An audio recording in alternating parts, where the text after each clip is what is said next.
On ne veut pas de vous ici, Madame Miller.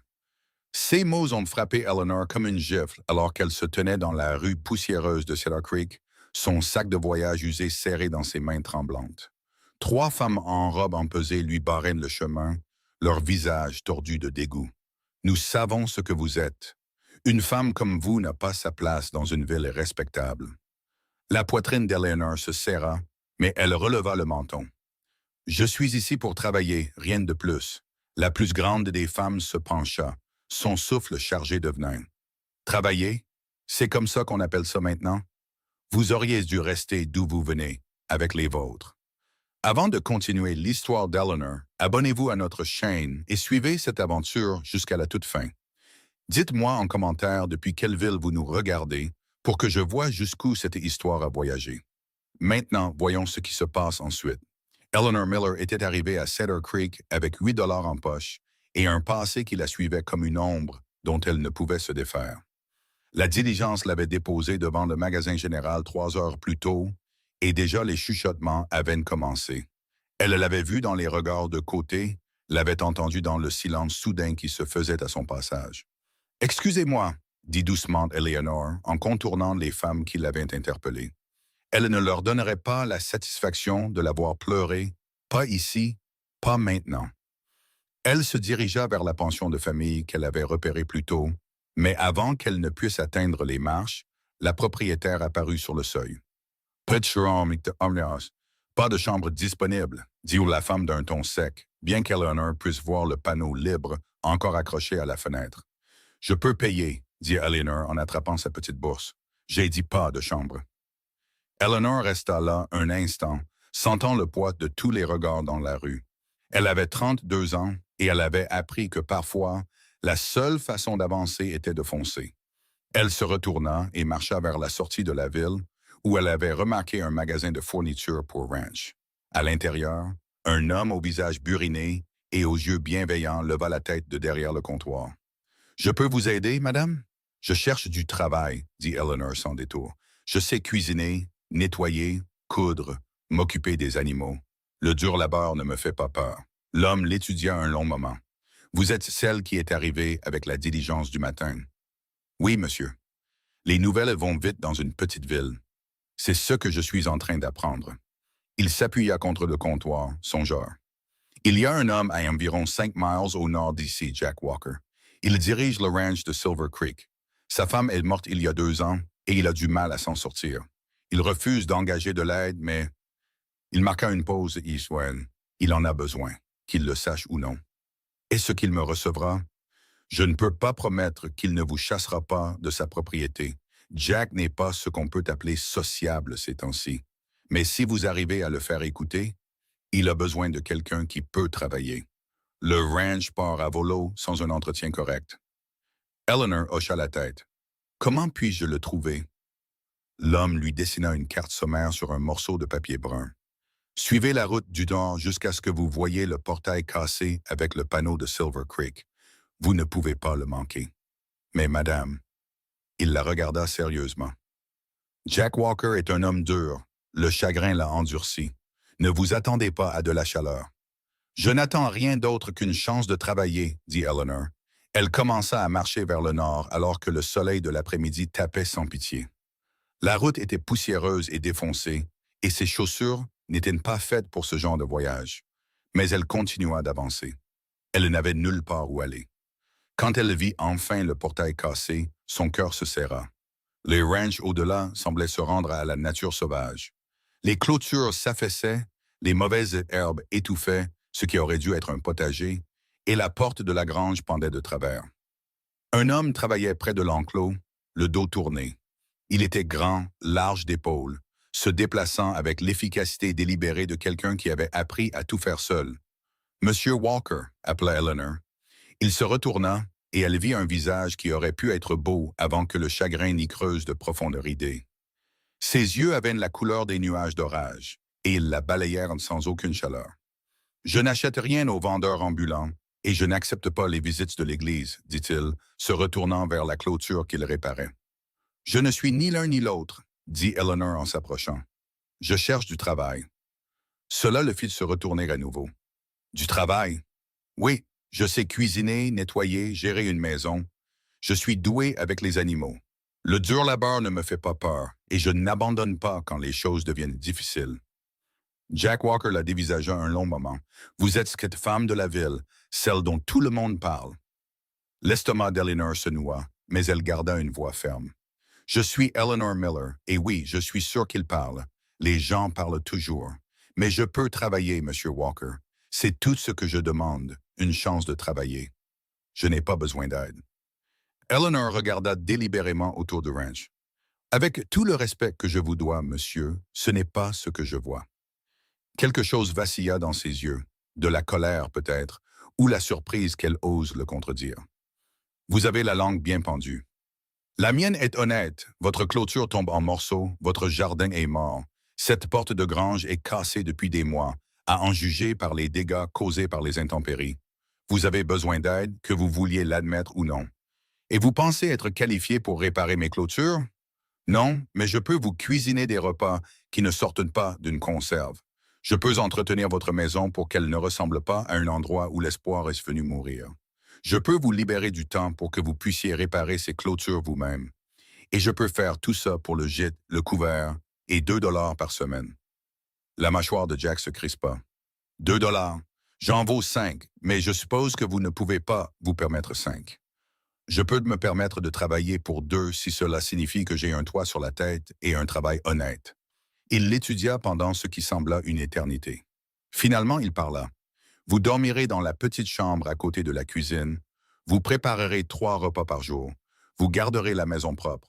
Vous ne vous mettrez pas sur mon chemin. Et si vous me volez ou causez des ennuis, vous serez parti avant le lever du soleil. Compris? Compris. Vous commencez maintenant. La cuisine est un désastre. Voyez ce que vous pouvez en faire. Il se retourna vers sa clôture. Eleanor se dirigea vers la maison, les mains tremblant légèrement. Elle l'avait fait. Elle avait du travail, elle avait un endroit où rester. L'intérieur de la maison était pire que ce à quoi elle s'attendait. La vaisselle s'empilait dans l'évier, certains plats avec de la nourriture si sèche qu'elle semblait fossilisée.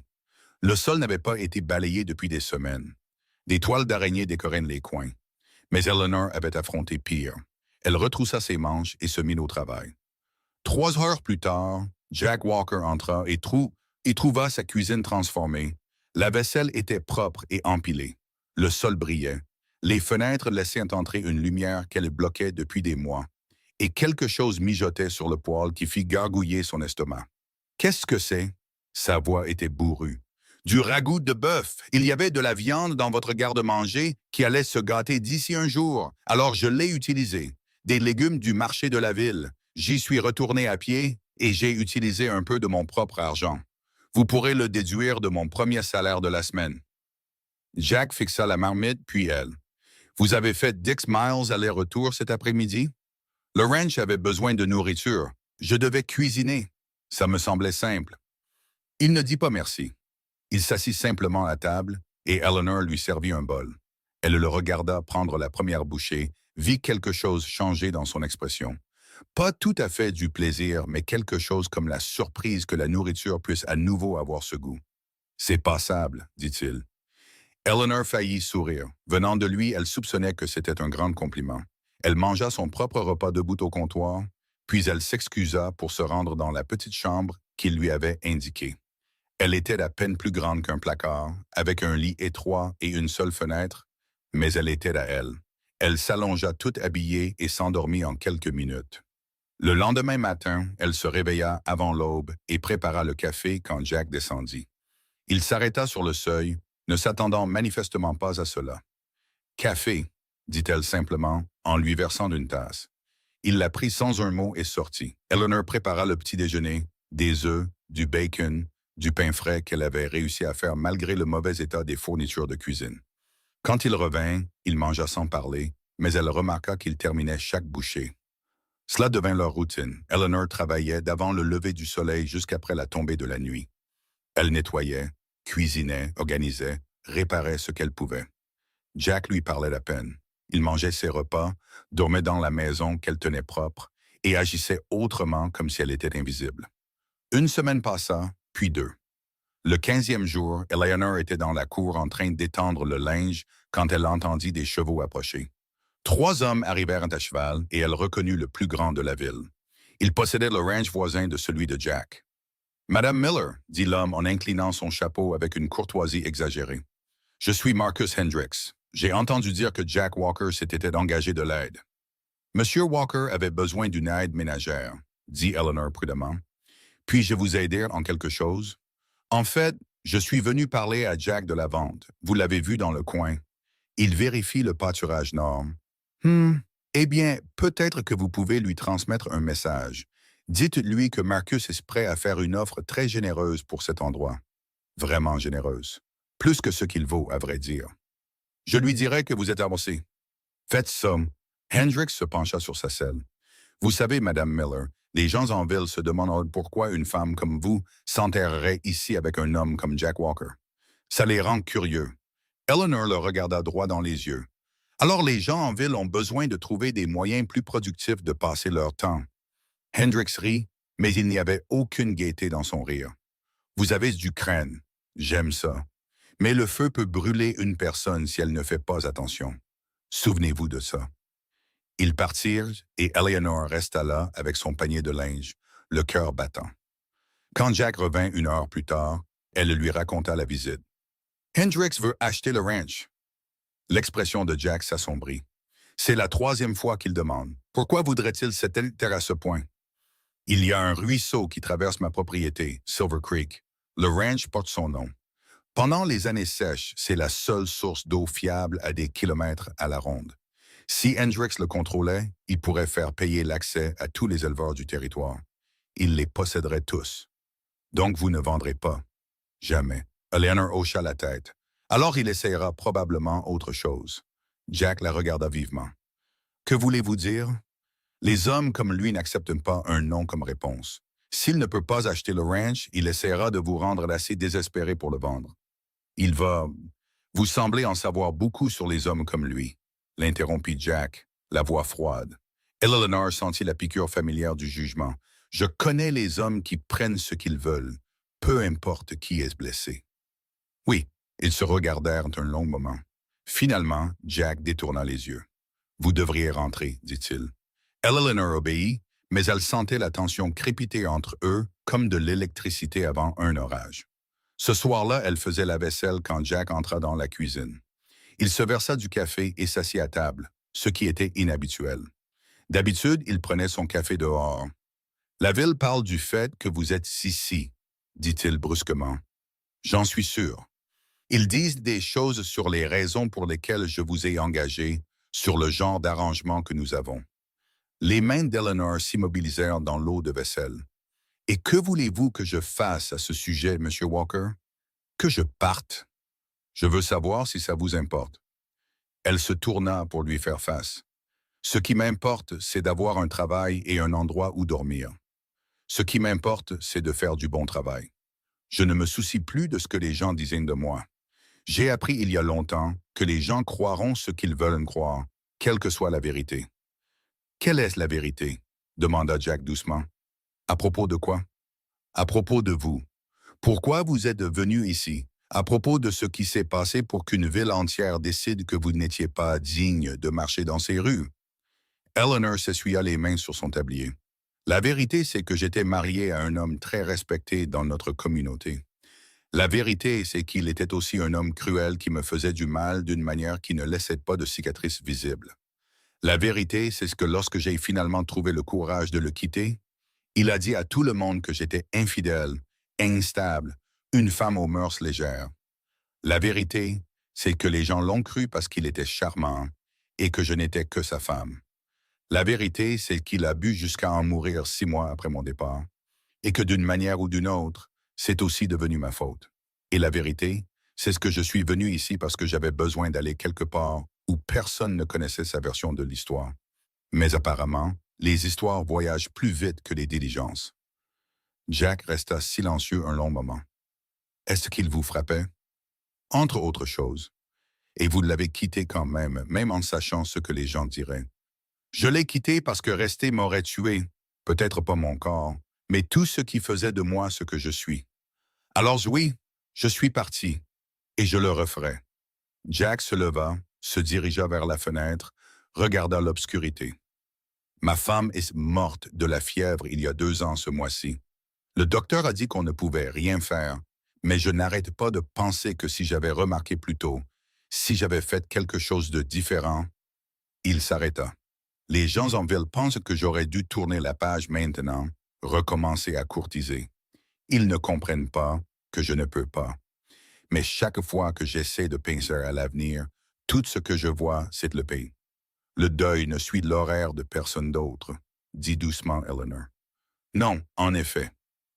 Il se tourna pour la regarder. Vous travaillez dur, vous ne vous plaignez pas. Vous faites le meilleur café que j'ai bu en 2 ans, et vous avez raison sur une chose. J'avais besoin d'aide, je ne voulais juste pas l'admettre. Merci. Ne me remerciez pas, je ne vous paye pas assez et vous le savez. Vous me payez ce que vous pouvez vous permettre. C'est suffisant. Jack hocha lentement la tête. La ville va continuer à parler. Laissez-les parler. Ça pourrait empirer. Hendricks a de l'influence. S'il propage des histoires, Monsieur Walker, j'ai survécu à pire que des commérages. Je vous le promets. Quelque chose changea dans son expression. Pas tout à fait un sourire, mais quelque chose de plus doux qu'elle n'avait vu auparavant. Vous pouvez m'appeler Jack, nous vivons sous le même toit. Autant laisser tomber les formalités. D'accord, Jack. Il se dirigea vers les escaliers, puis s'arrêta. Eleanor? Oui? Merci pour le café et le reste. Il disparut à l'étage avant qu'elle ne puisse répondre, mais Eleanor sentit quelque chose de chaud fleurir dans sa poitrine. Ce n'était pas grand-chose, un merci et la permission d'utiliser son prénom, mais cela ressemblait à un progrès, comme si peut-être elle n'était plus tout à fait seule. Le lendemain matin, elle trouva un petit vase sur la table de la cuisine avec des fleurs sauvages. Elle savait que Jack devait les avoir cueillies, bien qu'il n'en ait rien dit. Elle les plaça à la fenêtre où le soleil du matin les frapperait, et pour la première fois depuis son arrivée à Cedar Creek, Eleanor s'autorisa à espérer. Mais l'espoir était une chose dangereuse à la frontière, et Eleanor apprit cette leçon 3 jours plus tard quand elle se rendit en ville pour des provisions. Elle avait fait une liste de ce dont le ranch avait besoin, de la farine, du sel, du café, quelques médicaments de Bessos, et Jack lui avait donné de l'argent de ses économies décroissantes sans discuter. La marche jusqu'à Cedar Creek prit un peu plus d'1 heure, et Eleanor utilisa ce temps pour se préparer mentalement aux regards froids et aux insultes chuchotées qu'elle savait l'attendre. Ce à quoi elle ne s'attendait pas, c'était la confrontation au magasin général. « Nous ne servons pas les femmes comme vous », dit le commis à voix haute quand Eleanor s'approcha du comptoir. Le magasin devint silencieux. Tous les clients se tournèrent pour regarder. « J'ai de l'argent », dit calmement Eleanor, imposant des pièces sur le comptoir. « J'ai une liste. Je suis ici pour acheter des provisions, rien de plus. Votre argent n'est pas bon ici. Mon argent a la même couleur que celui de tout le monde. » Le visage du commis rougit. « Vous vous croyez maligne? Vous pensez pouvoir entrer ici après avoir emménagé avec Jack Walker et agir comme si vous étiez respectable? Je travaille pour Monsieur Walker. Je m'occupe de sa maison et je cuisine ses repas. Ça s'appelle un emploi. » Une femme derrière elle rit durement. « C'est comme ça qu'on appelle ça maintenant. » Eleanor se tourna pour lui faire face. « Oui, Madame Hendricks, c'est exactement comme ça que ça s'appelle. Peut-être devriez-vous demander à votre mari comment il appelle ça quand il essaie de forcer les gens à vendre leurs terres par l'intimidation et les menaces. » Les yeux de la femme s'écarquillèrent. « Comment osez-vous? J'ose parce que j'en ai assez d'être traité comme si j'étais moins qu'humaine par des gens qui ne sauraient ce qu'est un travail honnête s'ils les mordaient. Maintenant, allez-vous me vendre ces provisions ou dois-je aller voir ailleurs? » « Il n'y a nulle part ailleurs, » dit le commis d'un air suffisant. Eleanor regarda les pièces sur le comptoir, puis les reprit dans sa main. « Alors je suppose que je devrais m'en passer, mais vous devriez savoir quelque chose.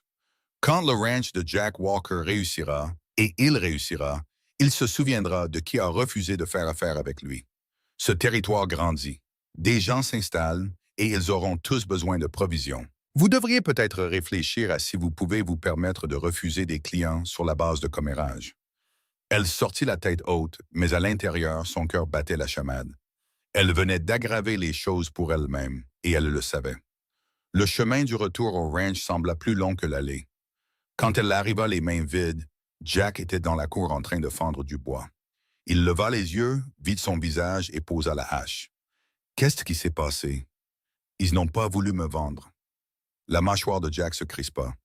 Qui ça? Le magasin général. Madame Hendricks était là.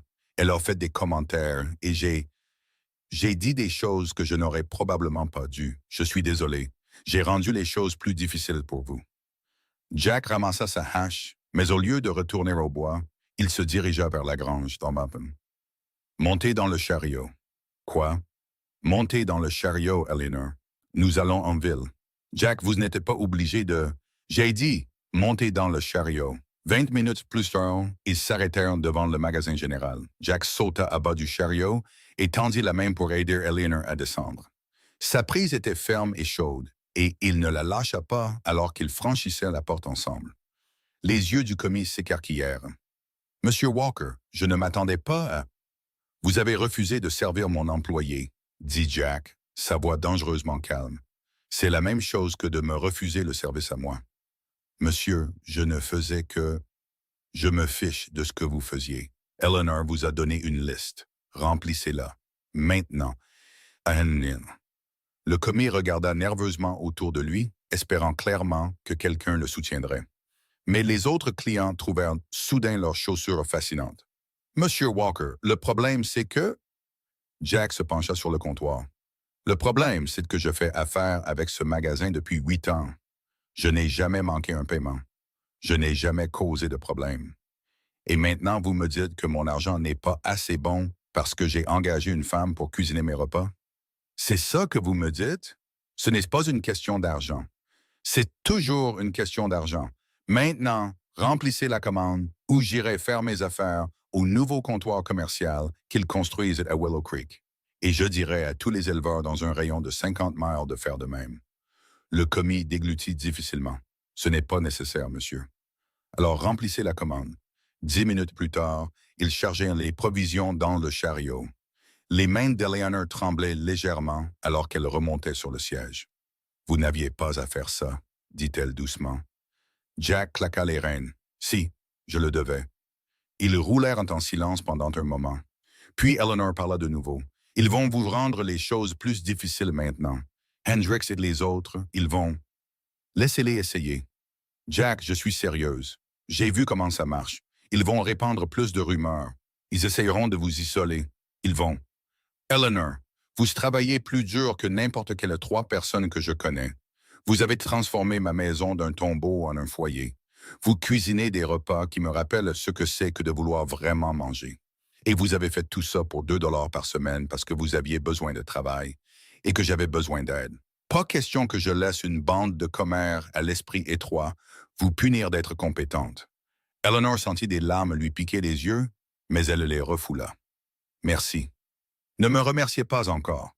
Les choses vont probablement empirer avant de s'améliorer. » Il avait raison. 2 jours plus tard, Eleanor travaillait dans le jardin qu'elle avait commencé, redonnant vie à une terre négligée depuis trop longtemps, quand elle entendit des chevaux. Elle leva les yeux et vit Marcus Hendricks chevaucher vers la maison avec 2 hommes qu'elle ne reconnaissait pas.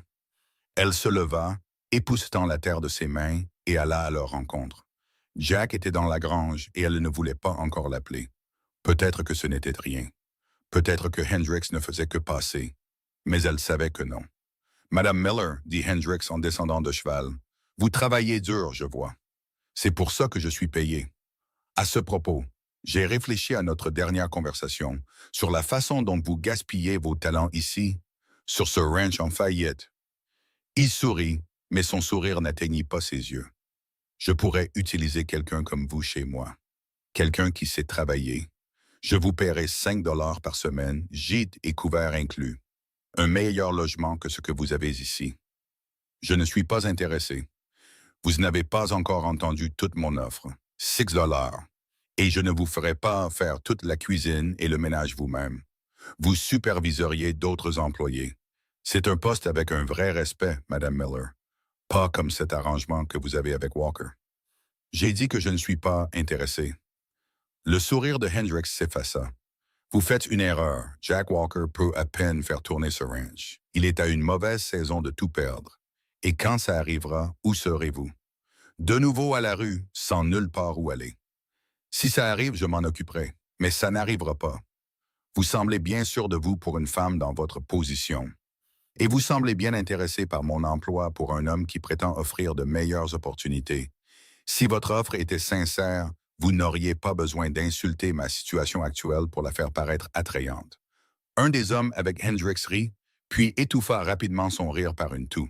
Hendrix lui lança un regard noir avant de se retourner vers Eleanor. « J'essaye de vous aider. » « Non, vous essayez de me retirer, moi, la seule personne qui empêche ce ranch de s'effondrer pour que Jack soit forcé de vous vendre. Je ne suis pas stupide, Monsieur Hendrix, et je ne suis pas à vendre. » L'expression de Hendrix se durcit. « Vous allez regretter ça, Madame Miller. » Tous les deux.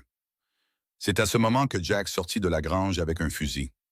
Pas pointé sur quelqu'un, mais clairement visible. « Je crois que la dame a dit qu'elle n'était pas intéressée, » dit calmement Jack. « Il est temps pour vous de quitter ma propriété, Hendrix. » C'est une discussion d'affaires, Walker. Pas de quoi s'énerver. La discussion est terminée. Partez. Hendrix remonta sur son cheval, mais avant de partir, il regarda Eleanor une dernière fois. Dernière chance. Au revoir, Monsieur Hendrix. Après leur départ, Jack s'approcha d'Eleanor. « Ça va? »« Je vais bien, mais il prépare quelque chose. »« Je sais. Jack, peut-être que je devrais... » « Si vous dites que vous devriez partir, je vais être très déçu de vous. » Eleanor cligna des yeux, surprise. « Quoi? Vous ne me donnez pas l'impression d'être quelqu'un qui fuit quand les choses deviennent difficiles. Ne commencez pas maintenant. Je ne veux pas être la raison pour laquelle vous perdez votre ranch. Vous n'êtes la raison de rien, sauf du fait que ce ranch a enfin une chance. Avant votre arrivée, je faisais les choses machinalement, attendant que tout s'effondre. Maintenant... » Il marqua une pause. « Maintenant, je me bats vraiment pour le garder. C'est vous qui avez fait ça. Alors non, vous ne partez pas, à moins que vous ne vouliez partir. Et si vous voulez partir, c'est votre choix. Mais ne partez pas parce que vous pensez me protéger. Je suis un adulte. Je peux me protéger moi-même. » Eleanor sentit quelque chose bouger dans sa poitrine. Quelque chose de chaud, de dangereux et de complètement inapproprié pour une relation employeur-employé. « D'accord, je reste. » Bien, cette nuit-là, Eleanor ne put dormir. Elle était allongée dans sa petite chambre, écoutant les bruits du ranch qui s'apaisaient autour d'elle et essayait de ne pas penser à la façon dont Jack l'avait regardée quand il avait dit qu'il serait déçu si elle partait. Essayait de ne pas penser à la sensation de sa main sur la sienne quand il l'avait aidée à monter dans le chariot. Essayait de ne pas penser au fait que quelque part en chemin, cela avait cessé d'être juste un travail. Elle se leva et alla à la cuisine pour boire de l'eau. Jack était déjà là, assis à table à la faible lueur de la lampe. « Vous non plus, vous n'arrivez pas à dormir ?» demanda-t-il. « Trop de choses en tête. »« Moi aussi. » Il désigna la chaise en face de lui. « Asseyez-vous. » Eleanor s'assit. Ils restèrent en silencieux un moment, puis Jack parla. « Je dois vous dire quelque chose à propos de Hendrix, sur la raison pour laquelle il veut cette terre à ce point. Vous avez dit que c'était le ruisseau. C'est plus que ça. Il y a de l'argent dans les collines au nord d'ici. Pas beaucoup, mais assez. Un prospecteur en a trouvé des traces l'année dernière et l'a dit à Hendrix avant tout le monde. Hendrix a discrètement acheté des terres dans le territoire, essayant de contrôler l'accès aux zones minières. Mon ranch se trouve en plein milieu de la route, vers les gisements les plus riches. S'il ne peut pas avoir ma terre, tout son plan s'effondre. Pourquoi n'avez-vous pas prévenu les autres éleveurs? Parce que je n'ai aucune preuve. Le prospecteur a disparu il y a 6 mois. Personne ne l'a revu depuis. Et Hendrix est malin. Il n'achète pas de terres en son nom propre. Il utilise des sociétés écrans, de fausses façades. Le temps que les gens réalisent ce qu'il fait, il sera trop tard. Eleanor se pencha en avant. Nous devons trouver des preuves. Nous? Vous pensez que je vais rester assise à faire du pain pendant que quelqu'un essaye de voler votre ranch? Je vous ai dit que je n'abandonne pas quand les choses deviennent difficiles. Jack faillit sourire. Vous êtes têtu. C'est l'hôpital qui se moque de la charité. Ils restèrent assis là, à la lueur de la lampe, et Eleanor réalisa que c'était la plus longue conversation qu'ils aient jamais eue. Le plus de mots que Jack avait alignés depuis son arrivée. Il s'ouvrait. la laissait entrer, et cela la terrifiait autant que cela la ravissait. Eleanor, dit-il doucement, pourquoi êtes-vous vraiment venu ici? À Cedar Creek, je veux dire. Il y a d'autres villes, des villes plus grandes où les gens ne connaîtraient pas votre histoire. Eleanor prit une profonde inspiration. Parce que j'en avais assez de fuir. Parce que je pensais que peut-être dans une petite ville, si je travaillais assez dur, si je faisais mes preuves, je pourrais enfin appartenir à un endroit. Je me suis trompé sur le fait d'appartenir. Mais j'avais raison sur le travail. Vous pourriez encore appartenir ici. Au ranch peut-être. Pas en ville. Parfois, un ranch suffit. Leurs regards se croisèrent en par-dessus la table, et Eleanor sentit à nouveau cette chaleur dangereuse. Elle se leva brusquement. « Je devrais aller dormir. Demain sera une longue journée. »« Eleanor, attendez !» Elle se retourna. « Merci, dit Jack, d'être resté, de vous battre. Pour tout. Vous m'avez déjà remercié. »« Je sais, mais je le redis parce que je le pense. » Eleanor hocha la tête, ne se fiant pas à sa voix pour parler, et retourna dans sa chambre. Mais elle ne dormit pas. Elle resta éveillée, pensant aux mines d'argent et aux prospecteurs disparus, et à un homme qui commençait à la regarder comme si elle était plus que sa gouvernante. Le lendemain matin, tout a changé. Eleanor préparait le petit déjeuner quand elle entendit des cris dehors. Elle courut à la fenêtre et vit de la fumée s'élever de la grange. Jack courait déjà vers elle, et Eleanor attrapa un seau et le suivit. Le feu avait pris dans la grange à foin et il se propageait rapidement. Jack était à l'intérieur, essayant de faire sortir les chevaux, et Eleanor pouvait les entendre hurler de panique. « Jack !» cria-t-elle. « Sors de là !»« Des chevaux ! Sors maintenant !» Il sortit, menant 2 chevaux terrifiés, le visage noir de fumée. « Il en reste un. Je vais le chercher. » Eleanor laissa tomber son seau et courut à l'intérieur avant qu'il ne puisse l'arrêter. La fumée était si épaisse qu'elle pouvait à peine voir, et la chaleur était intense. Elle trouva le dernier cheval dans le box du fond, les yeux fous, refusant de bouger. Eleanor attrapa son licol et tira, lui parlant d'une voix basse et régulière même si ses poumons la brûlaient. « Allez, ma belle, allez, tu peux le faire, fais-moi confiance. » Le cheval bougea enfin, et Eleanor le mena vers la porte. Elle pouvait entendre les poutres grincer au-dessus d'elle, pouvait sentir la chaleur s'intensifier.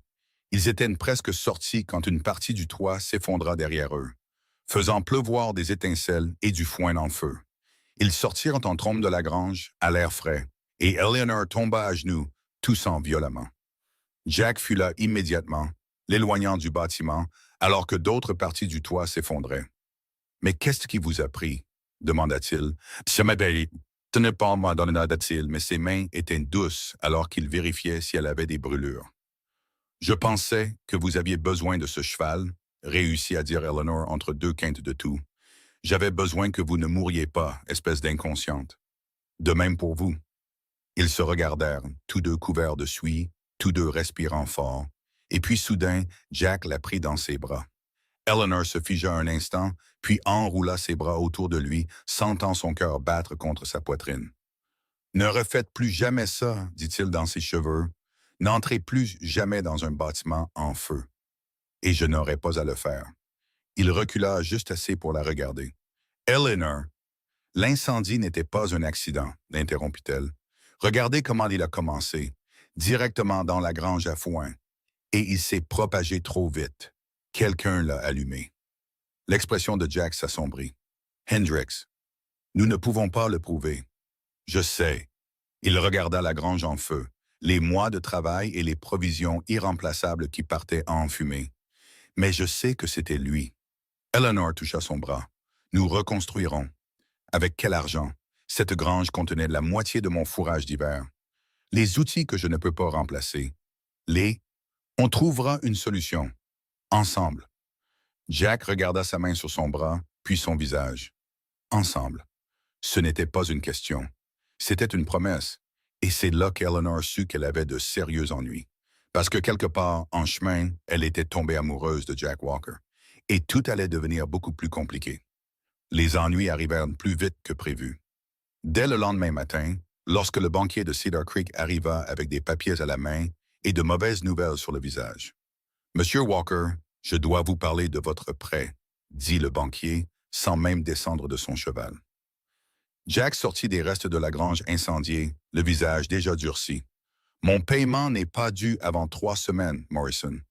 J'en suis conscient, mais étant donné le récent incendie et les dommages à votre propriété, la banque s'inquiète de votre capacité à effectuer ce paiement. Nous exigeons le remboursement du prêt. Vous ne pouvez pas faire ça. » Morrison brandit les papiers. « En fait, si.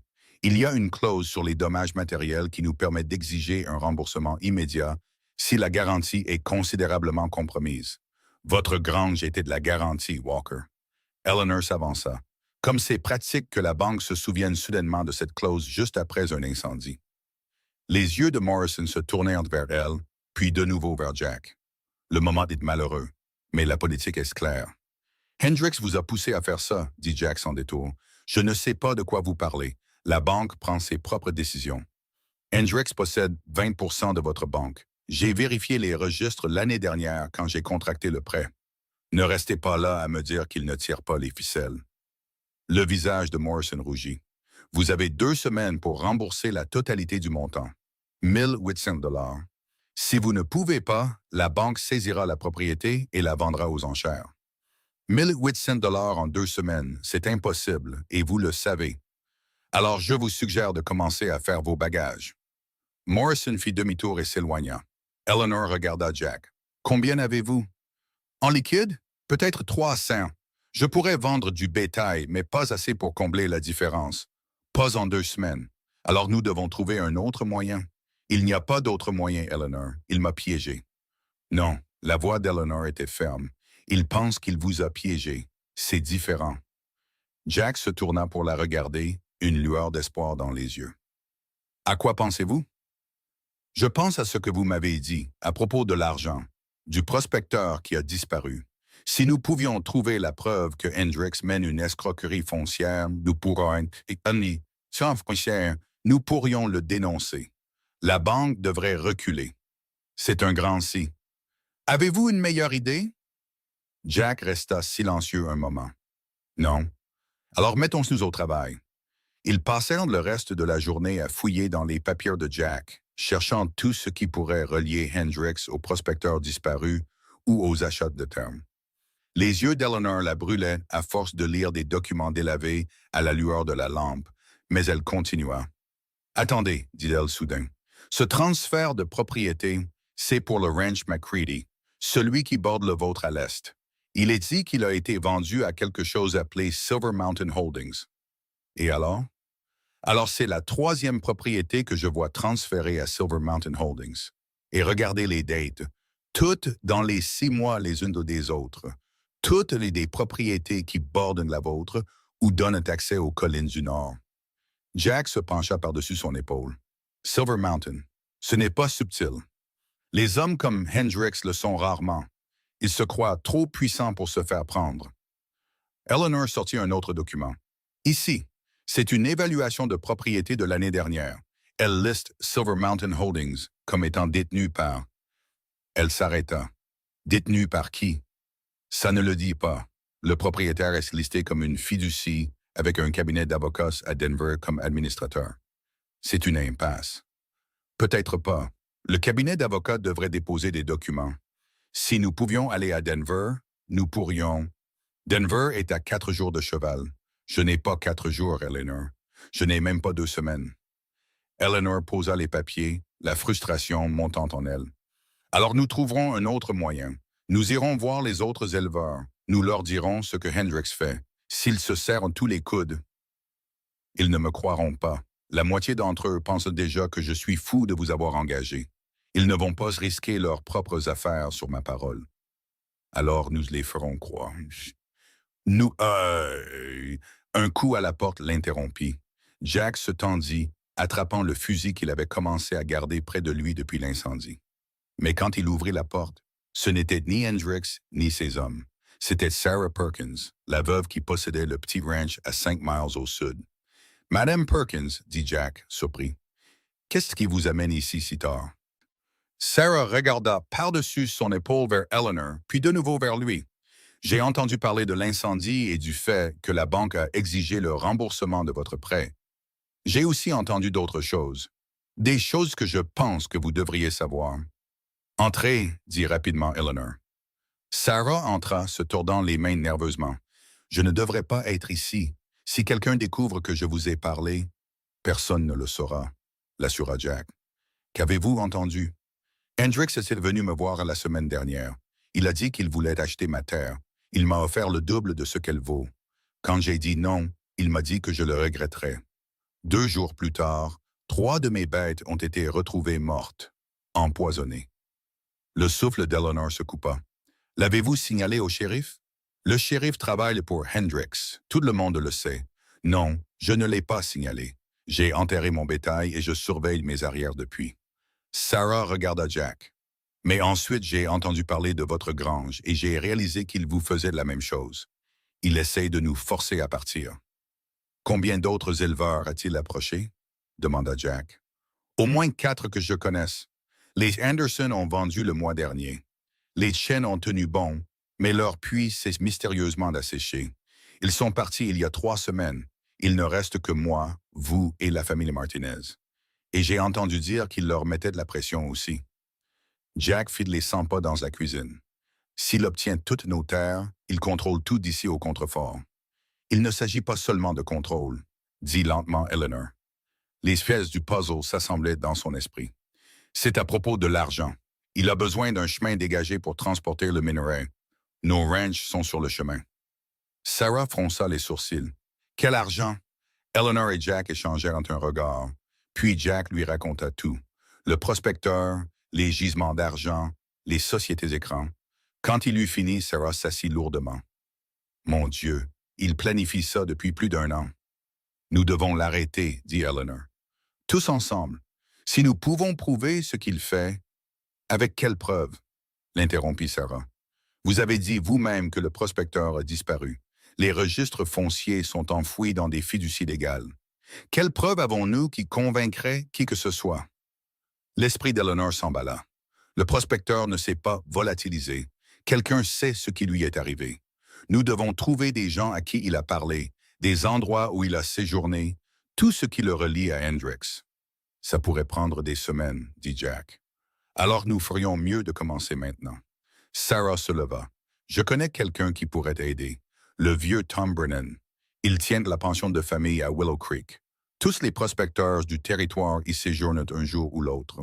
Si votre homme disparu est passé par là, Tom s'en souviendrait. Willow Creek est à 2 jours de cheval, dit Jack.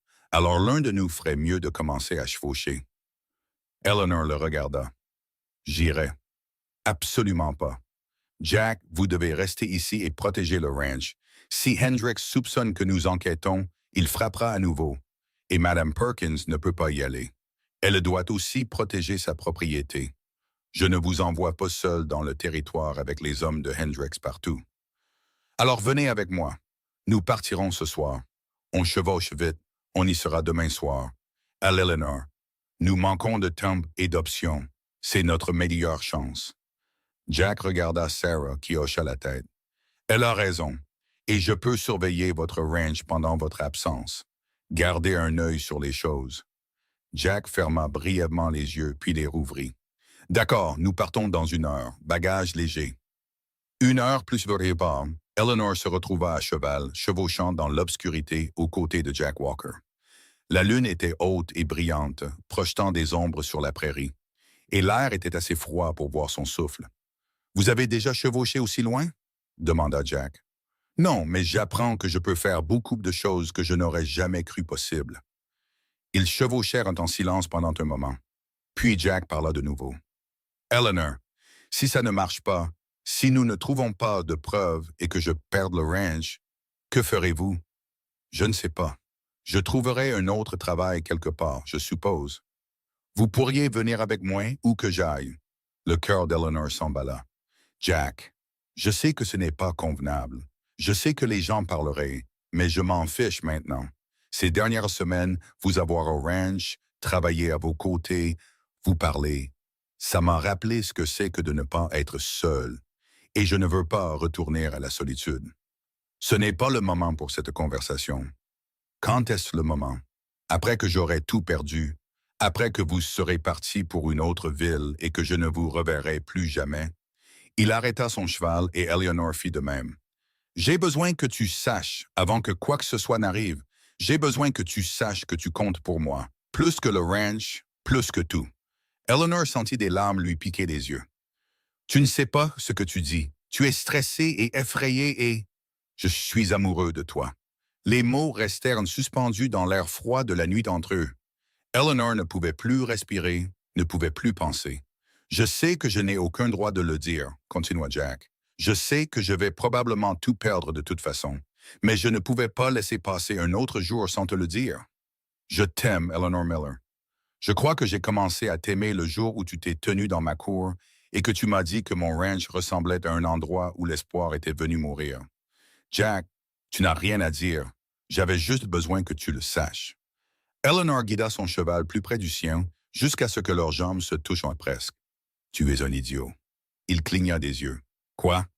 Tu es un idiot parce que je suis amoureuse de toi depuis des semaines et tu ne le dis que maintenant. On aurait pu avoir cette conversation dans une cuisine chaude au lieu de se geler les doigts au milieu de nulle part. Jack la fixa. Tu m'aimes? Oui, espèce d'homme têtu, accablé de chagrin et impossible. Je t'aime. Même si je vais probablement perdre mon ranch, même si, je me fiche du ranch, Jack, je me soucie de toi. Il tendit la main par-dessus l'espace entre leurs chevaux et prit la sienne. On va trouver une solution. On va sauver le ranch. Et ensuite, je te demanderai de m'épouser, correctement. C'est très présomptueux. Vraiment, tu vas dire non? Eleanor sourit à travers ses larmes. Demande-moi quand on aura sauvé le ranch et je te le dirai. Ils continuèrent à chevaucher, les mains jointes entre leurs chevaux, et Eleanor sentit quelque chose qu'elle n'avait pas ressenti depuis des années. La certitude absolue qu'elle était exactement là où elle devait être. Ils atteignirent Willow Creek le lendemain soir, épuisés et endoloris. La pension de famille était facile à trouver, un grand bâtiment usé par le temps, avec une enseigne Brennan's en lettres délavées. Tom Brennan s'avéra être un homme bourru de 70 ans, avec des yeux vifs et une mémoire encore plus vive. Quand Eleanor décrivit le prospecteur disparu, son expression s'assombrit. Daniel Marsh, oui, je me souviens de lui. Il a séjourné ici il y a environ 14 mois. Il parlait beaucoup de gisements d'argent dans les collines du Nord. Il disait qu'il allait être riche. Savez-vous ce qui lui est arrivé? Demanda Jack. Tom leur versa du café avec des mains qui tremblaient légèrement. Il est parti d'ici un matin en disant qu'il avait une réunion avec un investisseur, quelqu'un qui voulait financer son exploitation minière. Il n'est jamais revenu chercher ses affaires. Il n'a jamais payé sa dernière note. J'ai gardé sa chambre fermée pendant 3 mois en pensant qu'il reviendrait, mais il n'est jamais revenu. A-t-il dit qui était l'investisseur? Eleanor se pencha en avant. Non, mais il a laissé quelque chose derrière lui. J'aurais probablement dû le jeter, mais... Tom disparut dans une arrière-salle et revint avec un journal en cuir usé. C'était sous son matelas. Je l'ai parcouru une fois. Je n'ai pas compris grand-chose. J'ai pensé que c'était juste des notes minières. Jack ouvrit le journal avec précaution. Des pages d'observations géologiques, des cartes dessinées à la main, des analyses d'échantillons. Et puis, vers la fin, un nom. Marcus Hendricks, lut Jack à voix haute. Réunion prévue pour le 15 octobre. Il dit qu'il peut fournir du capital et des relations politiques. Ça pourrait être tout ce dont nous avons besoin. Le pouls d'Eleanor s'accéléra. C'est la preuve, ça relie Hendricks directement au prospecteur. Ce n'est pas assez, dit Tom doucement. C'est juste un nom dans un journal. Hendricks pourrait prétendre qu'ils se sont rencontrés, mais que rien n'en est sorti. Mais c'est un début, insista Eleanor.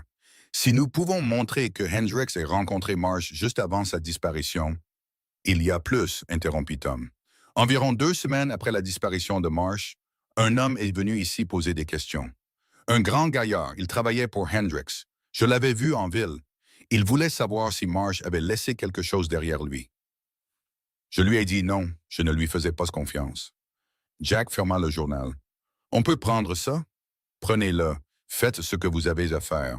Daniel Marsh était un homme bon. Si quelque chose lui est arrivé, quelqu'un devrait en répondre. Ils quittèrent Willow Creek avant l'aube le lendemain matin, le journal bien rangé dans la sacoche de selle d'Eleanor. Ils étaient à mi-chemin du retour quand Eleanor aperçut des cavaliers au loin. Jack, dit-elle doucement, il les avait déjà vus. 5 hommes chevauchant vite, venant droit sur eux. Les hommes de Hendrix, dit Jack. Il a dû faire surveiller les routes. Qu'est-ce qu'on fait? On fonce. On ne s'arrête pas. Ils éperonnèrent leurs chevaux au galop, mais les autres cavaliers étaient plus frais, plus rapides. En quelques minutes, ils furent encerclés. Le cavalier de tête, le même homme qu'Eleanor avait vu au ranch avec Hendrix, sourit froidement. « Monsieur Walker, Madame Miller, Monsieur Hendrix voudrait vous parler. » « Dites à Hendrix qu'il peut aller au diable, » dit Jack. « Ce n'est pas très amical. Maintenant, vous pouvez venir pacifiquement, ou nous pouvons rendre les choses difficiles. C'est votre choix. » La main de Jack se déplaça vers son fusil, mais Eleanor toucha son bras. « Ne fais pas ça, ils sont trop nombreux. Écoute ta fille, Walker. Elle est plus intelligente que toi. » Ils furent escortés vers Cedar Creek, mais au lieu de se diriger vers la ville, les cavaliers les menèrent au ranch de Hendrix. L'esprit d'Eleanor s'emballa, essayant de trouver une issue, essayant de se souvenir si elle avait assez bien caché le journal. Hendrix attendait sur son porche, fumant un cigare. « Jack, Eleanor, si heureux que vous ayez pu vous joindre à moi. »« Nous n'avions pas vraiment le choix, » dit Jack. « Non, je suppose que non. Vous voyez, j'ai été très patient avec vous, Jack. J'ai fait des offres généreuses. Je vous ai donné des occasions de partir avec dignité, mais vous continuez de refuser. Vous continuez de vous battre. Et maintenant, vous avez entraîné Madame Miller dans ce pétrin. » Il regarda Eleanor. « Je vous avais prévenu que ça arriverait. »« Que voulez-vous, Hendrix? » demanda Eleanor. « Ce que j'ai toujours voulu, la terre de Jack. Mais maintenant, je veux aussi savoir ce que vous faisiez à Willow Creek, ce que vous cherchiez et ce que vous avez trouvé. »« Nous rendions visite à des amis, » dit Jack. Hendrix rit. « S'il vous plaît, n'insultez pas mon intelligence. Vous êtes allé à la pension de Brennan. Vous avez posé des questions sur Daniel Marsh, et je suis prêt à parier que vous avez trouvé quelque chose. Alors, voici ce qui va se passer. Vous allez me donner ce que vous avez trouvé, et ensuite, vous allez me signer votre acte de propriété tout de suite, ou je vais demander à mes hommes de brûler ce qui reste de votre ranch avec Mme Perkins à l'intérieur. C'est votre choix. » Le sang d'Eleanor se glaça. « Vous ne feriez pas ça. »« Vraiment? » demandait à Daniel Marsh. « Oh, attendez, vous ne pouvez pas, parce que Daniel Marsh est enterré dans les collines où personne ne le trouvera jamais. » L'aveu resta suspendu dans l'air comme de la fumée. Hendrix réalisa son erreur une seconde trop tard. « Vous venez d'avouer un meurtre, » dit Jack doucement. L'expression de Hendrix se durcit. « Qui va vous croire? Votre parole contre la mienne? » « Je possède cette ville, Walker. Je possède le shérif, le banquier, la moitié des commerçants. Vous pensez vraiment que quelqu'un va croire la parole d'un éleveur en faillite et de ça sur la mienne? » Jack bougea si vite qu'Eleanor le vit à peine. Il était descendu de son cheval et tenait Hendrix à la gorge avant que quiconque ne puisse réagir. « Ne l'appelez plus jamais comme ça, » gronda Jack. Les hommes de Hendrix se précipitèrent, arrachant Jack, le jetant au sol.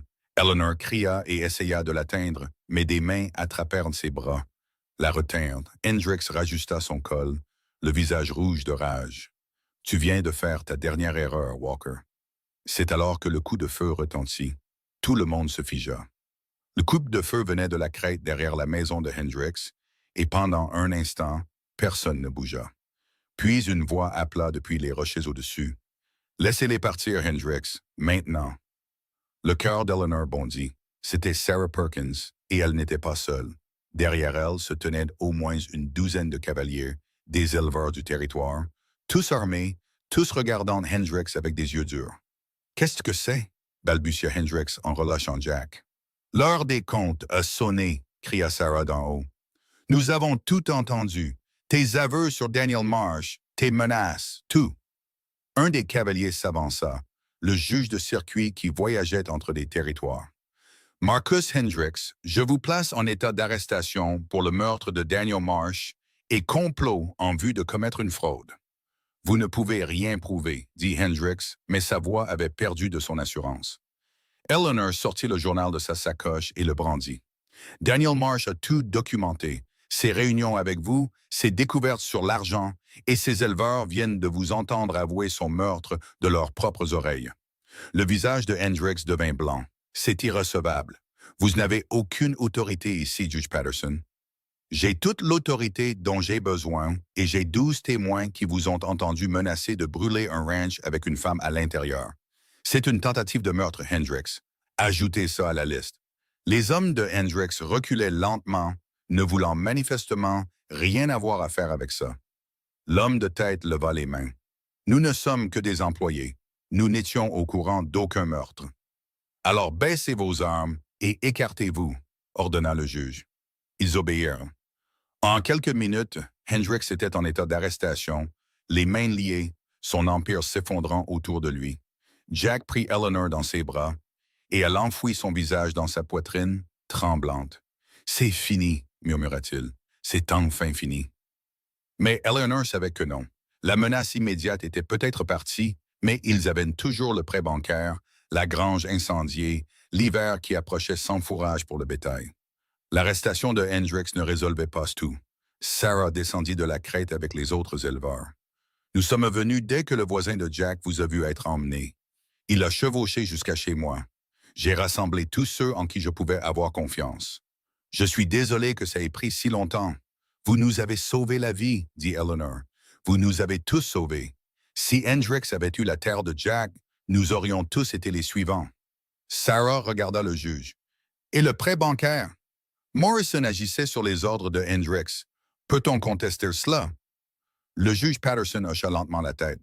Étant donné ce que nous avons appris sur la participation de Hendricks dans la banque et son ingérence dans des opérations commerciales légitimes, je dirais que tout prêt exigé dans des circonstances suspectes peut être réexaminé.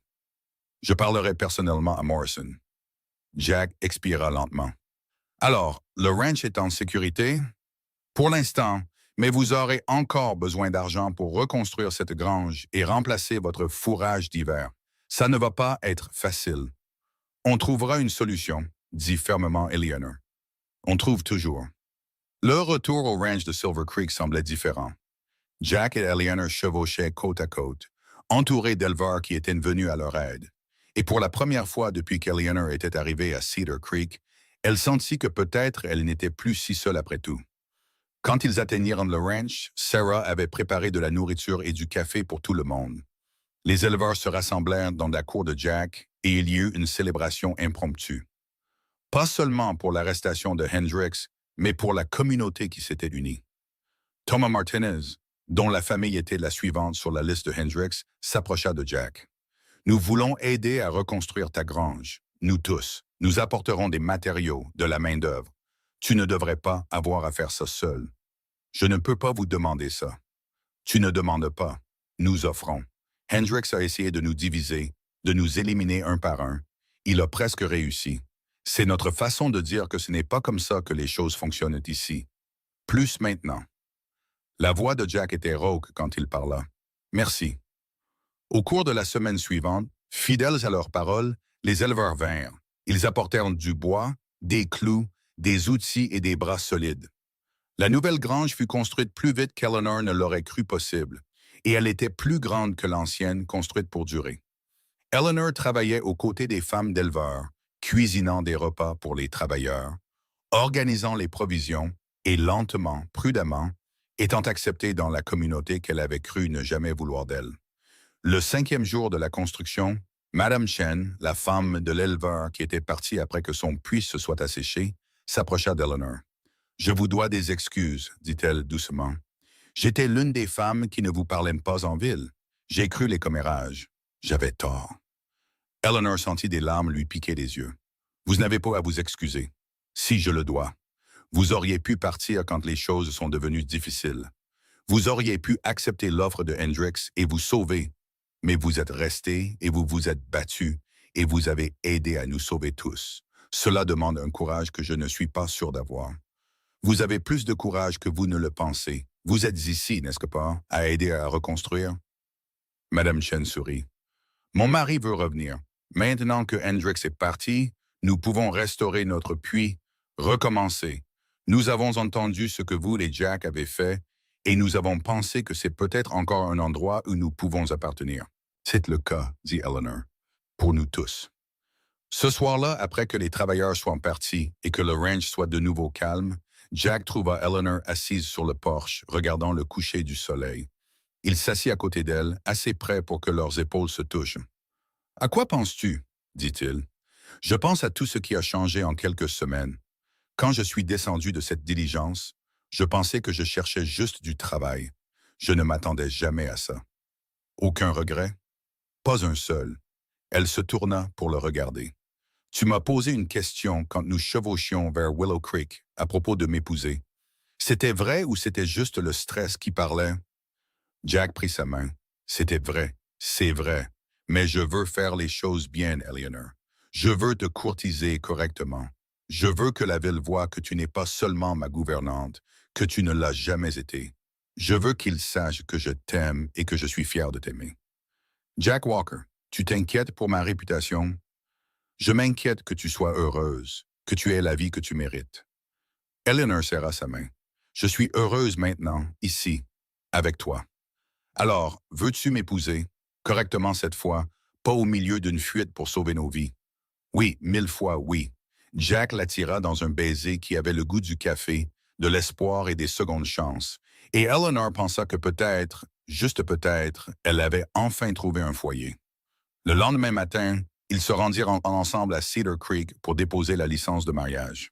Eleanor se prépara à l'accueil froid auquel elle s'était habituée, mais quelque chose avait changé.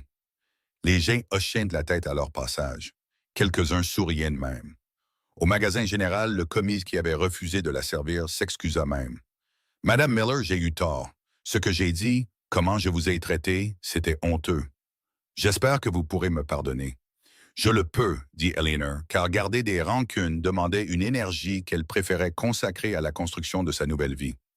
Ils quittaient le palais de justice lorsque le banquier Morrison s'approcha, chapeau à la main. « Monsieur Walker, Madame Miller, je vous dois à tous les deux des excuses et une explication. » Il avait l'air sincèrement honteux.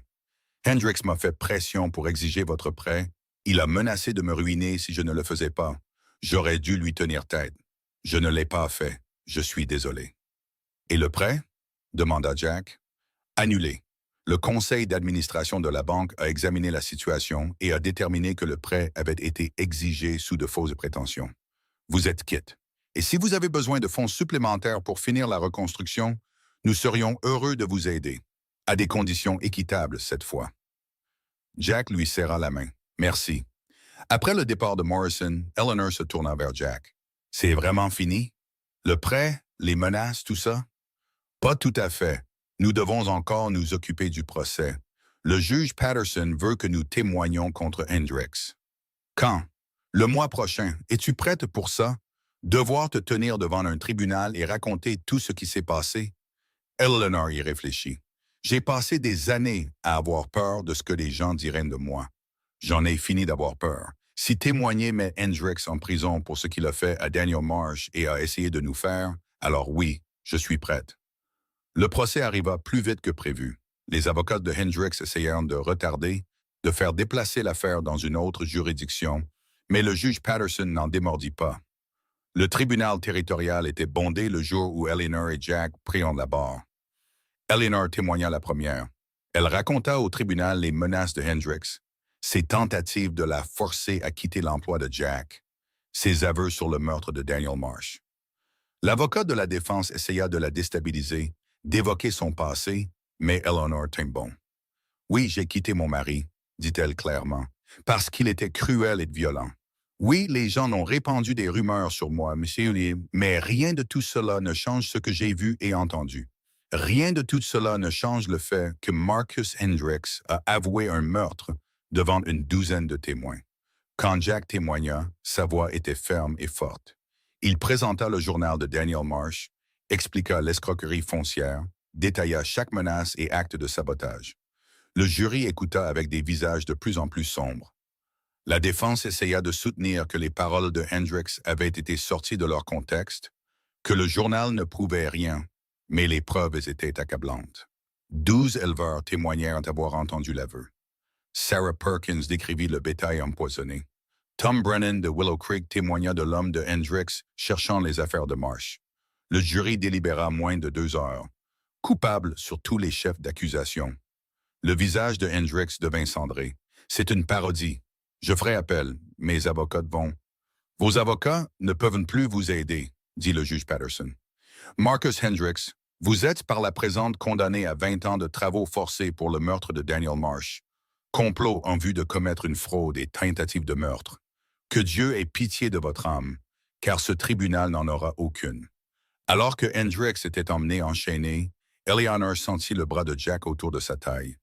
Ils sortirent du palais de justice sous le soleil éclatant de l'après-midi. Et pour la première fois depuis des mois, Eleanor sentit qu'elle pouvait respirer librement. Ce soir-là, ils célébrèrent leur mariage au ranch. C'était un petit mariage, juste les éleveurs qui les avaient aidés, Sarah Perkins, la famille Martinez, et quelques autres qui les avaient soutenus. Le prédicateur de circuit célébra la cérémonie sous les étoiles. Et quand Jack embrassa sa mariée, tout le monde applaudit. « Je t'aime, Madame Walker », murmura Jack. « Je t'aime aussi », dit Eleanor. Ils dansèrent dans la cour au son du violon de Thomas Martinez. Et Eleanor pensa au chemin qu'elle avait parcouru. D'une femme descendant d'une diligence avec rien d'autre qu'un sac de voyage usé et une réputation entachée, à ceci. Une épouse, une partenaire, une femme avec un foyer, une communauté et un avenir. Plus tard, après le départ des invités et qu'ils furent seuls, Jack attira Eleanor près de lui. « Heureuse ?» demanda-t-il. « Plus heureuse que je n'aurais jamais cru pouvoir l'être. Bien parce que nous avons beaucoup de travail devant nous, un ranch à gérer, du bétail à élever, peut-être quelques enfants si nous avons de la chance. » Eleanor sourit. « Les enfants? Ça te va? » « Plus que ça, c'est parfait. » Ils se tenaient ensemble sur le porche de leur maison, regardant la terre qu'ils s'étaient si durement battus pour garder. Et Eleanor réalisa que tout ce qu'elle avait traversé, la douleur, la honte, la lutte, l'avait menée exactement là où elle devait être. Le lendemain matin, Eleanor se réveilla tôt, comme toujours, mais au lieu d'être seule dans la petite chambre à côté de la cuisine, elle se réveilla dans les bras de Jack dans la chambre qu'ils partageaient maintenant. Elle sortit du lit avec précaution, ne voulant pas le réveiller, et descendit pour préparer le café. Elle mesurait le café moulu quand elle entendit des chevaux approcher. Son cœur sursauta. Les vieilles habitudes ont la vie dure. Mais quand elle regarda par la fenêtre, elle vit que c'était juste Thomas Martinez et son fils. Jack descendit en enfilant sa chemise. « Qui est-ce? »« La famille Martinez. Je me demande ce qui les amène si tôt. » Thomas frappa et Jack ouvrit la porte. « Thomas, tout va bien? »« Plus que bien. Nous sommes venus te dire quelque chose. Tu te souviens comment Hendricks achetait des terres par le biais de ses sociétés d'écran? »« Oui. »« Eh bien, le gouvernement territorial a tout saisi quand il a été condamné. Et ils le revendent aux éleveurs locaux au prix d'origine. Ça veut dire que les Chen peuvent racheter leurs terres. Les Anderson peuvent revenir et il y a des parcelles disponibles pour de nouvelles familles qui veulent s'installer ici. » Les yeux d'Eleanor s'écarquillèrent. Le territoire va s'agrandir. Plus que s'agrandir, on parle d'une vraie communauté, des écoles, des églises, peut-être même un embranchement ferroviaire dans quelques années. Et tout ça parce que vous deux, vous avez tenu tête à Hendricks, vous avez sauvé cet endroit. Après le départ de Thomas, Eleanor se tourna vers Jack. « Tu as entendu ça? Un chemin de fer, des écoles. Ça pourrait devenir une vraie ville. C'est déjà une vraie ville. Il a juste fallu qu'on manque de la perdre pour que tout le monde réalise ce qu'on avait. » Eleanor leur versa à tous les deux du café et ils s'assirent à la table de la cuisine. La même table où Jack lui avait à peine parlé ces premières semaines, où ils avaient comploté leur enquête sur Hendricks, où ils étaient lentement tombés amoureux. « À quoi penses-tu? » demanda Jack. « Je pense à ce premier jour où tu m'as dit que je pouvais travailler ici pour 2 $ par semaine et un endroit où dormir. Tu te souviens de ce que tu as dit? J'ai dit que tu garderais la maison propre et que tu ne te mettrais pas sur mon chemin. Et j'ai dit que j'en valais 5, mais que je travaillerais pour 2. Jack rit. Tu en valais 10 et nous le savions toutes les deux. J'étais juste trop têtu pour l'admettre. Et maintenant? Maintenant, tu n'as pas de prix et je suis l'homme le plus chanceux du Wyoming. » Eleanor tendit la main par-dessus la table et prit la sienne. Nous le sommes tous les deux. Chanceux, je veux dire. Malgré tout ce que nous avons traversé, malgré toute la douleur, la peur et les moments critiques, nous nous sommes trouvés. Nous avons trouvé ça. Oui, c'est vrai. Ils restèrent assis ensemble dans un silence confortable, buvant leur café, regardant le soleil se lever sur le ranch de Silver Creek. Et Eleanor sut avec une certitude absolue que quels que soient les défis à venir, et il y en aurait, car la vie apporte toujours des défis, ils les affronteraient ensemble. Elle était chez elle. Enfin, vraiment chez elle. Pas à cause du ranch ou de la terre ou même de la communauté, mais à cause de l'homme assis en face d'elle. L'homme qui avait eu besoin de ses mains pour sauver son ranch, mais qui avait eu encore plus besoin de son amour pour sauver son cœur. Et elle avait eu tout autant besoin de lui. La matinée paisible ne dura pas longtemps. 2 semaines plus tard, Eleanor était dans la cuisine en train de pétrir du pain quand une nausée la frappa si fort qu'elle dut s'agripper au comptoir pour rester debout. « Eleanor? » Jack apparut sur le seuil. « Ça va? »« Je vais bien. J'ai juste eu un vertige un instant. » Mais ça n'allait pas. La nausée revint le lendemain matin et le matin d'après. Le 4e jour, Eleanor sut ce que cela signifiait. Et cette connaissance la remplit à la fois de joie et de terreur. Elle était enceinte. Elle ne le dit pas immédiatement à Jack.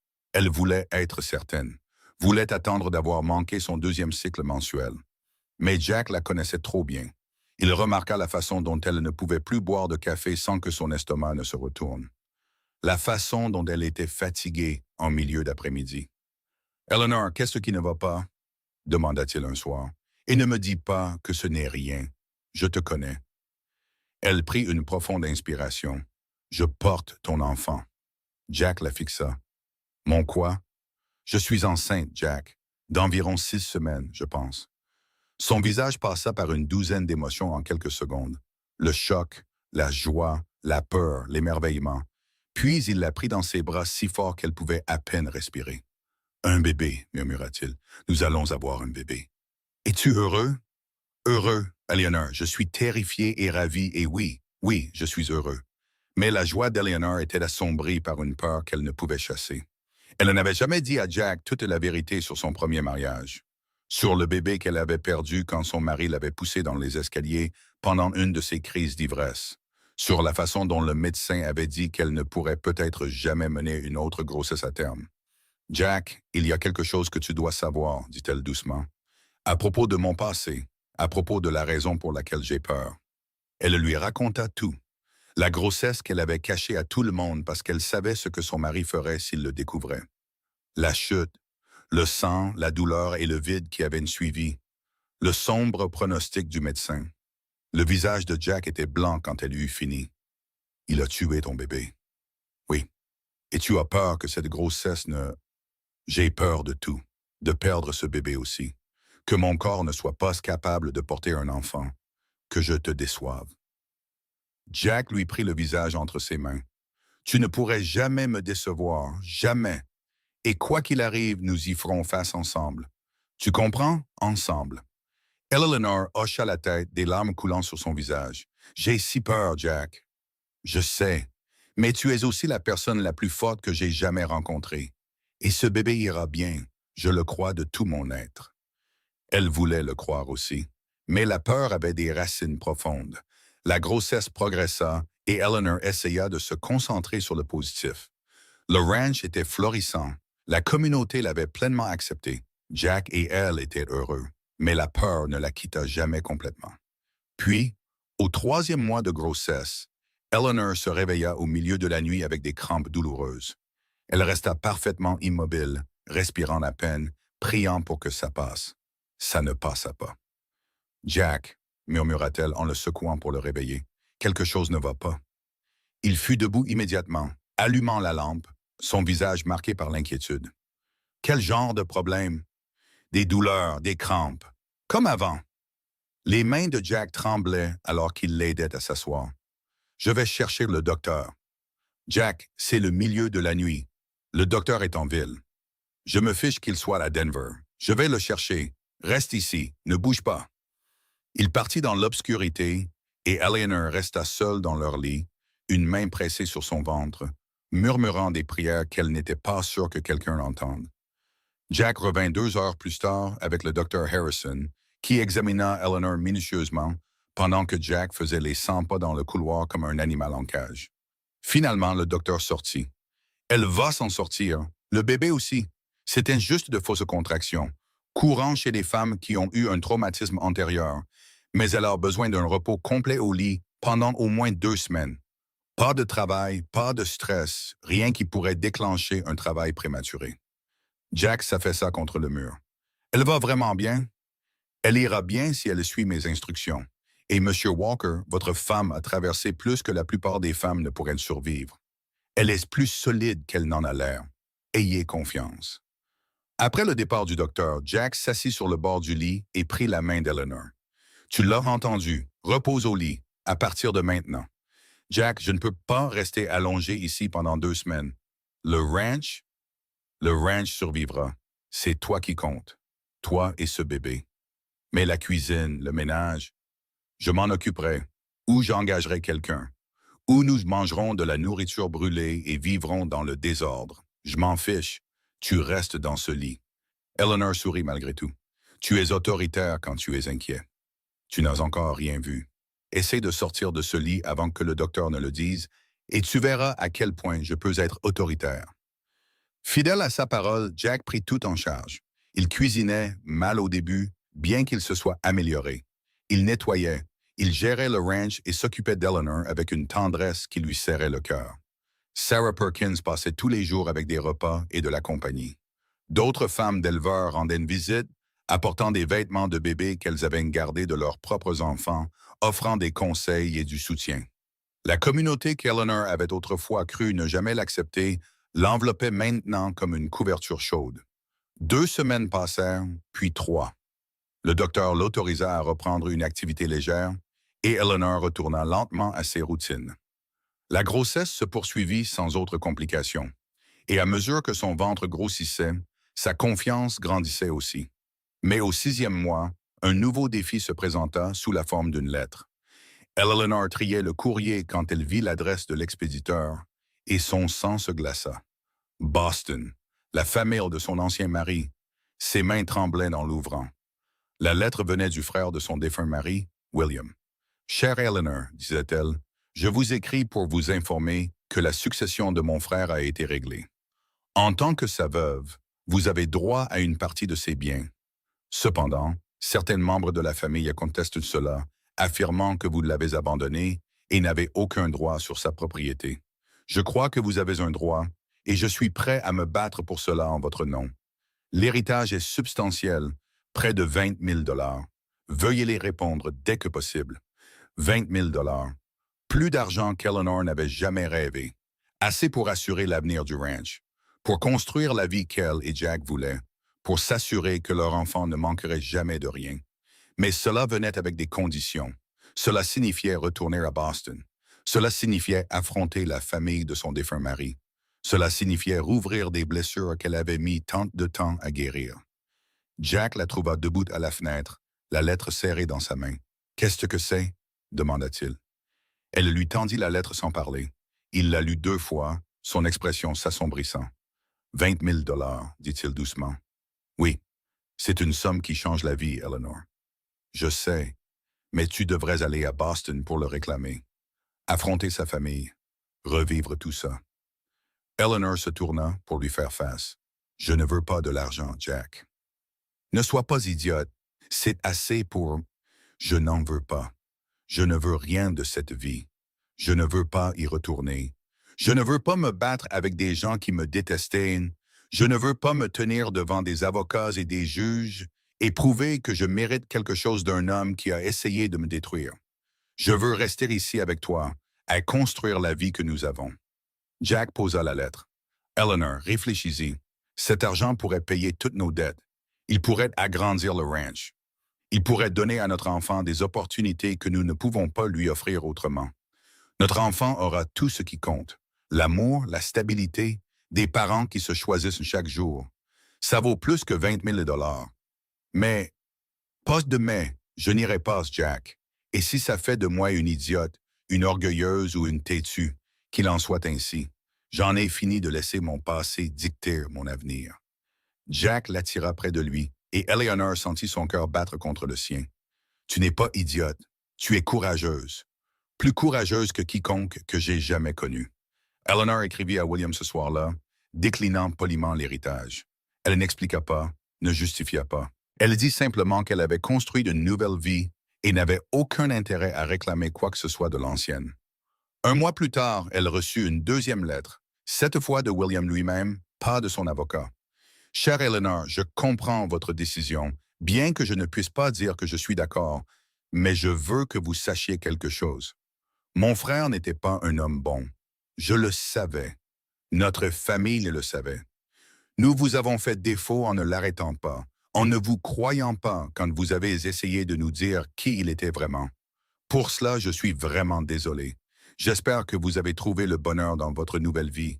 Vous le méritez certainement après ce que vous avez enduré dans votre ancienne. Eleanor pleura en la lisant, non pas de tristesse, mais de la libération de quelque chose qu'elle portait depuis des années. Le besoin que quelqu'un de cette vie reconnaisse la vérité. Qu'on dise qu'on la croyait. Qu'on dise qu'on était désolé.